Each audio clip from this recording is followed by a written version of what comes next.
magaalada Baran oo maalinba maalinta ka dambaysa ay ku soo kordhayso kobaca dhanka kaabayaasha dhaqaalaha dalka, horumarka dhismaha iyo ganacsiga. Haddana waxaa si gaar ah u soo kordhaya ganacsiyada cusub ee caasimadda gobolka laga hirgelinayo. Xaruntii ugu dambeysay ee magaalada lagu soo kordhiyo waxa laga furay iskoyska Bulqaas dhinaca faras magaalaha istaanka degmada Baran. Xaruntan cusub ayaa loogu magac daray Bulqaas Pharmacy and Supermarket, waxaana hirgeliyay mid ka mid ah ganacsatada Soomaaliyeed ee ilaa berisamaadkii ku taamayay taabagelinta ganacsiyada noocan oo kale ah. Ha yeeshee markii la helay ifafaalo wanaagsan oo ku aadan dib u soo kabashada kaabayaasha dhaqaalaha dalka, amniga oo soo hagaagaya iyo degmada oo ganacsigeedu marba marka ka dambaysa uu sii bulaalayo, waxaa bilowday tartan xoog leh oo dhinaca ganacsiga ah.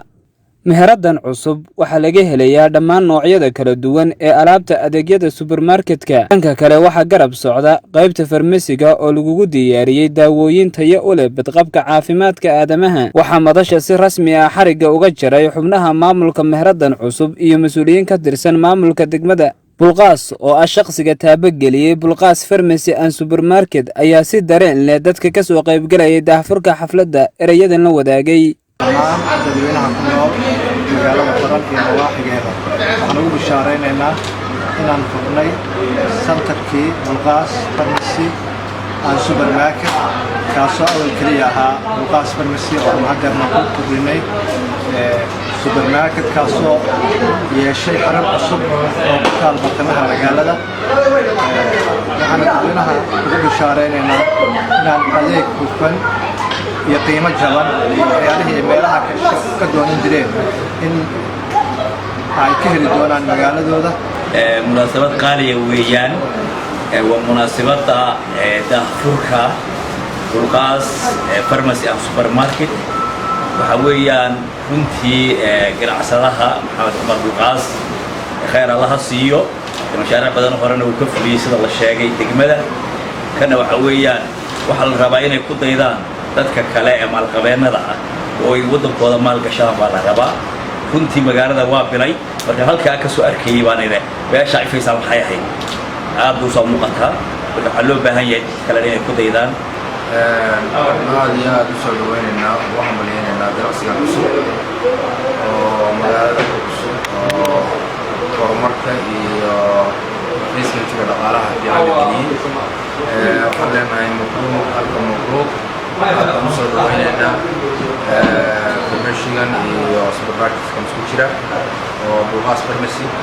aad iyo aad baan u soo dhaweynaynaa. waxaan leeyahay ganacsatada gobolka Sanaag sida degmada Baran waxaa la inagu xantaa inaynu bushash iyo meelo hoose iyo ku jirto dhismayaal sidan oo kale oo standard oo fiican oo dadka dibadda ka yimaada iyo ay soo geli karaan iyo dadka gobollada kale inooga yimaada oo daan la yaro nimanku reer miyi baa la rabaa oo maxaan ku yiraahdaa faan bay noqonaysaa, magac bay noqonaysaa, waxay noqonaysaa de wax yani aad sumcadda kor u qaada.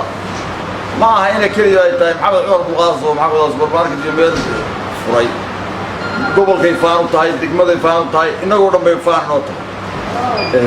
runtii meelaha noocan waa inuu yiri hadda waxa moodaa inuu soo faahfaamayno meelaha Maxamed meelaha wax laga cabo biibtooyinka oo weyn oo dadweynaha iyo supermarketada ay kastoo hadda taran leh waa wankii in lagu tartamo taan oo maxaan ku yiraahdaa oo iyagoo kala duwan. Bulqaas Maxamed Cumar Bulqaas aad iyo aad baan ugu hambalyeynaa. juhdi fiican buu sameeyey, maalgelin fiican buu sameeyey, waana mid loo baahnaa. aad iyo aad baan u faraxsanahay shirkadda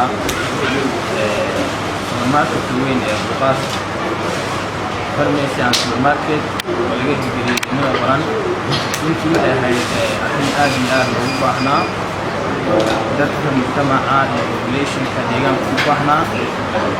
qofka ka turjuma ganacsadaha ka turjuma baahida dadka mujtamaciisana waxa uu ku yeelan doonaa saameyn wanaagsan. runtii waa meel standard ah. dadkuna waxaa rabaa populationku inay iyaguna ka faa'iidaysiga dhulka noocaan oo kale ah iyo ka adeegashada inay iyaguna si fiican mataqaanaa ula qabsadaan si aanay dhulka kale iyo magaalooyinka waaweyn iyo dowladda hadda soo kordha si ay qayb uga noqdaan.